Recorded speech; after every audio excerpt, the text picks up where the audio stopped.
All right, welcome everybody to the July safety meeting. Thank you for all coming out. Did they have one in June? Okay, so the safety meeting topics that we're going to be covering today are placarding, emergency response when it comes to our book here, and pre-trip inspections. Okay, so does anyone know why exactly we use placards? Can Can you go back to the other one? Inform first responders. What's your holiday? Inform first responders what we're hauling so they know how to handle it in an emergency situation. Good. So, yes, exactly. They inform not only the public, but they also inform safety responders to know exactly what's going on in a situation. So, dangerous goods are regulated in transportation because they possess an increased safety risk to property and the public.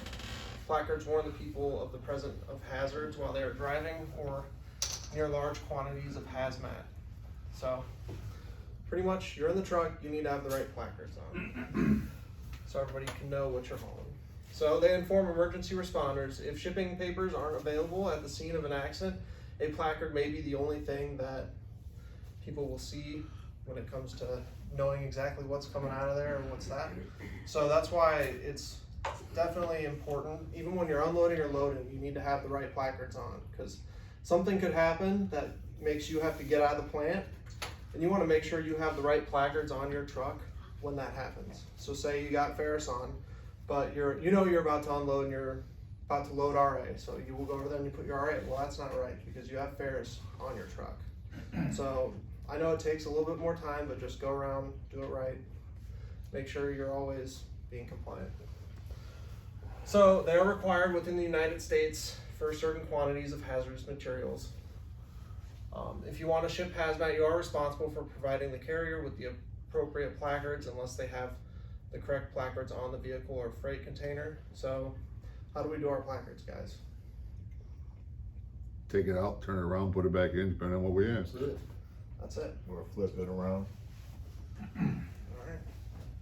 So where are DOT placards placed? So On the bottom, on top, all four corners. Yep. So on transportation vehicles or bulk packages, rather than being placed on a smaller individual package, placards are used for larger amounts of hazardous materials being transported. Often they are placed on the exterior or transportation vehicles. So they must be on all four sides. They need to be displayed on all four sides of the vehicle or bulk package. They must always be displayed on square, on point configuration, and be located at least 3 inches away from any other marking that may reduce its effectiveness. So we need to make sure that we're doing this right. And another thing that was noted was that we don't want to get these placards corroded. We want to be able to read them nice and pretty. So stop using their gloves on the darn things. They just put 3 new placards on that trailer. take the gloves off, flip the placards around. They don't even know how to take their gloves off when they open a damn door. Uh-huh. Okay. All right, so here we go. All right, what placard is this? We're gonna do a little quiz here. Corrosive. All right, there you go. Good work. All right, so that is ferrous chloride. All right, everybody ready for the next one? Can anyone tell me what this is? Still corrosive. Let's go to the RA. It is hydrochloric acid. Good work. All right, I'm gonna be shocked if people get these ones. Well, maybe not shocked, but all right. Does anyone know what this is? Ferrous. Ferric chloride. So they're all for Rick. All right, who said it first? I don't want that thing, whatever you're giving it. Here, I'll take it. Give it to Roger. Oh, PBS tape. Man, that's a good one. Oh my. Hey, put that on your manual Yep. when you get home. It says ferrochloride. Good work. All right, I don't know if anyone's gonna get this one. Here we go. Does anyone know what that is? It ain't bleach, is it? No. That could be ferric sulfate. Hold on, I'll get the Is it answer. sulfuric? What is It's it? not sulfuric. Ferrous sulfate. 1824. Yeah, Tom's right. It's 18. Caustic. It's caustic. Good work, Roger. You cheated. Did you look it up? Yeah. No. No, I heard me say it. Oh. I didn't hear you say it. I did not hear you say it. Alright, so good work, guys. We know what placards we're using, now let's use them. Alright, so, Who's not using them? I don't know. Oh, okay. No, this is just, Who's not using them? this is just a refresher. Alright, where can we find this book in our truck? In my bag. In the door. In the door. Door, In Permanent reach, book. And that- distance from you, next to the red book. Because when you get pulled over, you have to have you it. have to have this. I think the rule says within arm's reach. Yeah. You better have it on The your new trucks, you gotta Don't make welcome it. tag. Shipping papers. I think it says within arm's reach. You don't. So if you got it in a briefcase, sitting over on the other side So of when I the got hit in truck, Ohio, you're gonna get First thing when I dinged. was sitting in the truck, it was, can you reach your thing, and I had to reach it, It and has to be sitting in the within seat, arm's reach. and it was right there in the door, That's so. good. So, make sure you have this within arm's reach. Should be in the bag with all your permits and everything. Yep. Nope. Okay, so it's with the red binder usually. It's an emergency response book. So this is pretty much gonna be your critical guide to telling you what to do in the first 30 minutes of something happening. Okay, so I wrote a little bit, copied a little bit. So this emergency response guide is primary guide for first responders. It allows them to kind of quickly identify what's coming out. So that's another important part of having the right placard on. So somebody can come in there and identify it, and really that's gonna give you the opportunity to know what you're gonna do. So in this book, there's different sections. So the orange section is to identify the primary hazard. Oops, sorry. And there's pretty much a bunch of different sections of this book that's really informational, and they can help you kind of figure out what you need to do in certain situations. Okay, and I touch on it a little bit in this next one. Okay, yeah, so you gotta have it in your truck for DOT compliance. Okay, so as a part of this book, it kind of gives you safety precautions. So you want to resist running in. So if something happens, you just want to kind of take back, evaluate the situation. So you want to approach it cautiously. So you want to make sure you're down, you're upwind, you're not getting fumes in your face. You want to make sure you're uphill, so that if it's coming downhill, you want to get out of the way. So you're going to stay clear from vapors, fumes, smoke, spills. Next, you want to make sure that you secure the scene, isolate the area, and protect yourself and others. So make sure everyone's aware of kind of what's going on, and most importantly, get yourself out of there too. So now you're going to identify the hazards using the following. So you got your placards, you got your container labels, shipping paper, knowledge of the scene. You also will have this orange book that you can look up the placard number pretty instantly and say, hey, that's what that is, we need to stay away. Yeah, assess the situation. Is it a fire? Is it a spill? Is it a leak? Assess the terrain and figure out what can be done immediately. Next thing you're going to want to do is respond. So only enter the area if you're confident you have the proper gear and you're going to be safe. So rescue attempts and protecting property must be weighed against you being a part of the problem. So you don't want to run in there if you don't think you're going to make it. Or you don't want to, get yourself into a sticky situation. Now you're going to establish a command, post line of communications. Always keep everybody you can informed. Always let your dispatchers know what's going on. So continually reassess the situation and modify responses accordingly. Make sure everybody's in the know and everybody's safe and being precautious. So do not assume the gas or vapors are harmless because the lack of smell or odorless. So odorless gases or vapors may be harmful.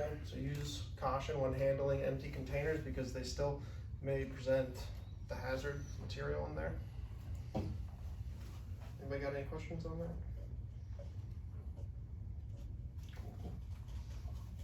Okay. So here we're gonna get to just a little house cleaning. Can anyone tell me what's wrong here? Yeah. Bottles in the nose.